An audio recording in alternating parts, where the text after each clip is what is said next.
चलें कि उसी पर जब आप शुरू से पहले दिन से ही जब आप काम कर रहे हैं तो आप क्वेश्चन को काफ़ी कम समय बनाना सीख जाएंगे, क्योंकि यही एक तैयारी, यही एक स्ट्रैटेजी ऐसी होती है जो लास्ट में धीरे धीरे आते आते पहले आप मैथ के पेपर को 30 मिनट में ख़त्म करोगे प्री का, फिर 25 मिनट, फिर 20 मिनट, और एक वक्त आएगा कि 15-15 मिनट में मैथ ख़त्म करना शुरू कर दोगे।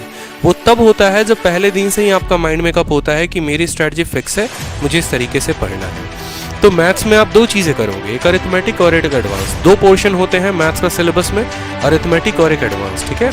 अरिथमेटिक का पोर्शन क्या होता है, देखो बड़े अच्छे तरीके से मैंने फिर से ब्लॉक बनाकर आपको बताया है, ठीक है, कि अरिथमेटिक में पहला चैप्टर परसेंटेज, प्रतिशत, लाभ हानि, ठीक है, कंपाउंड इंटरेस्ट, टाइम वर्क, इस तरीके से पूरा मैंने मैथ का सिलेबस आपको दे दिया है, ठीक है।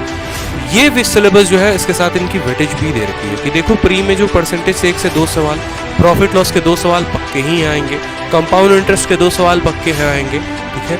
उसके अलावा पार्टनरशिप का कभी कभी क्वेश्चन मिलता है, कभी नहीं मिलता, साझेदारी का, ठीक है। तो एक एक बात यहाँ पर है। एडवांस में देखोगे तो एडवांस जैसे बदलता है तो एक तरीके से अगर आप देखेंगे तो अरिथमेटिक के 15 सवाल कुल बनते हैं, ठीक है, और यहाँ पर एडवांस में आओगे तो यहाँ 10 सवाल यहाँ से बन जाते हैं।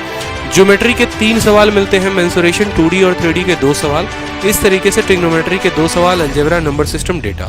डाटा इंटरप्रिटेशन के अकेले 4 सवाल आते हैं। अगर आप पिछले पेपर देखेंगे टीसीएस ने जितना कंडक्ट कराया है तो डाटा इंटरप्रिटेशन के 4 सवाल पक्के होते हैं। तो ये आपका कंप्लीट मैथ का सिलेबस था।